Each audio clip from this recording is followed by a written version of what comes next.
The Bronx is a wild place. It's the borough with the most crime and is well known for gang activity. The Bronx drill sound is on the rise and is fueling the deadly war between three gangs, the OGs, the YGs, and Sevside. Let's get straight into this crazy beef.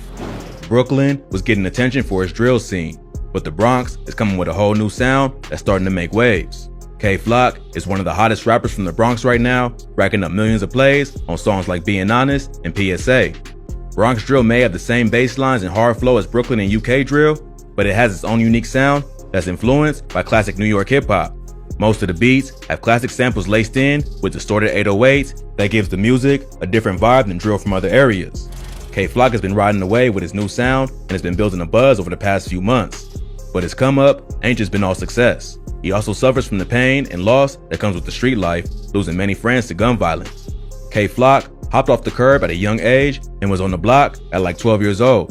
He started rapping because of his homie Dougie B, who's also a rapper and has been featured on multiple tracks. Kay Flock's first official track was a remix of the 22G song Blicky Gang Freestyle, which he titled FTO. 22Gs then gave Kay Flock a shout out in a recent interview showing love to the Bronx drill movement. In August 2021, he remixed Siggy Black's song Dishonest and called it Being Honest. That track quickly racked up millions of views and earned him a feature from G Herbo. There's also rumors that he recently signed a 7-figure deal and he's in a good position to take over the Bronx rap scene. But behind all of Kay Flock's success is a deadly war that involves his own family members. He's from a blood set around East 187th Street in a hood known as Sevside. Sevside is made up of Mac Baller Brims and Sex Money Murder, and they cool with the Rollin' 80s Crips. Sevside beefs with other gangs in the area, including the OGs, or Original Goons, and the YGs, or Young Gunners.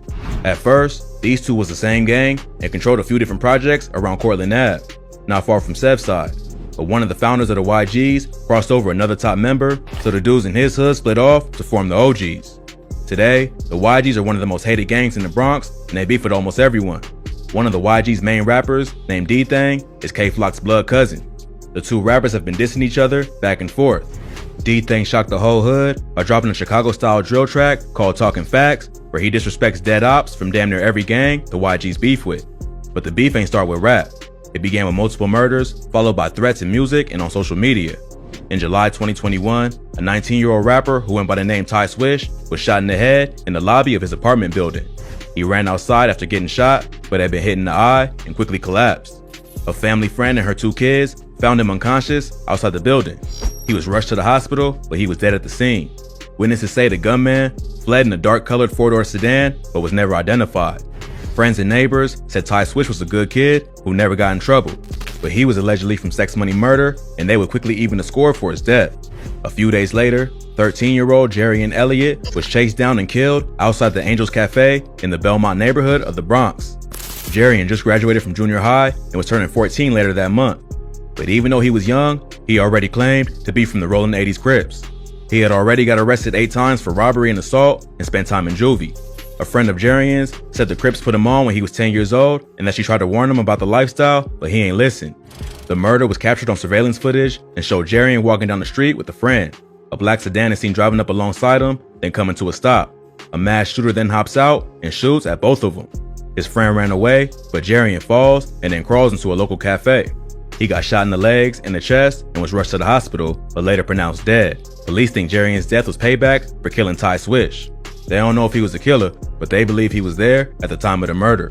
Just a few hours after Jarian got chipped, the ops got their revenge and a 16-year-old got killed, and police think it was a payback hit. On Sunday, July 11th, a 16-year-old rapper named Rod G's was shot while getting into an Uber.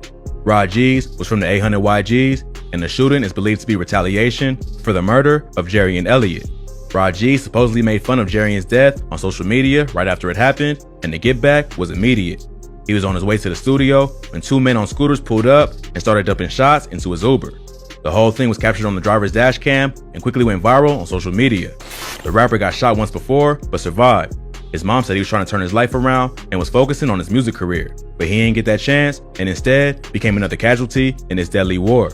But the case is still active and they both minors, so there ain't too much public info available. With so many deaths on all sides, the beef between the YGs, OGs, and Sevside was really heating up. On August 16th, Kay Flock dropped the track Is You Ready, where he disses multiple rival rappers, including his own cousin, D-Thang.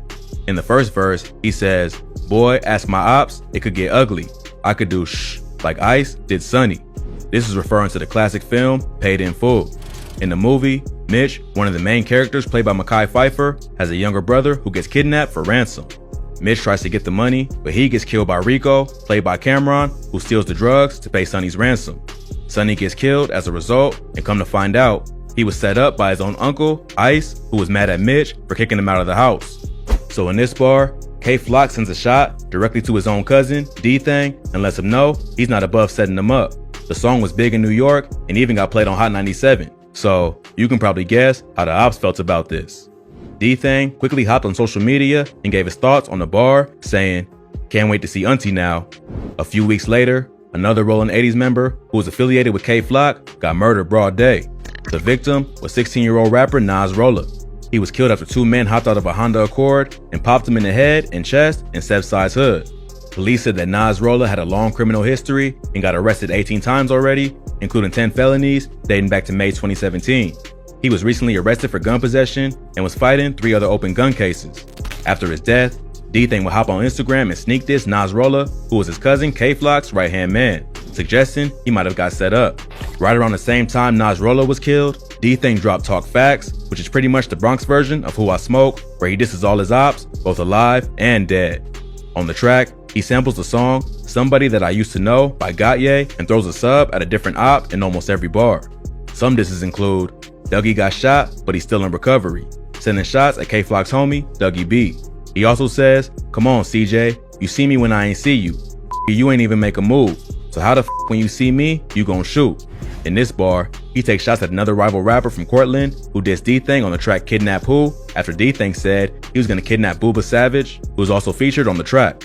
Later he raps, "Jiggy Man, aka Shot Ek, dumbass got hit. That's word on my mother, they never do shit." Here, he's talking about a rapper named Shot Ek, who's from the OGs and known to go by the name Jiggy Man.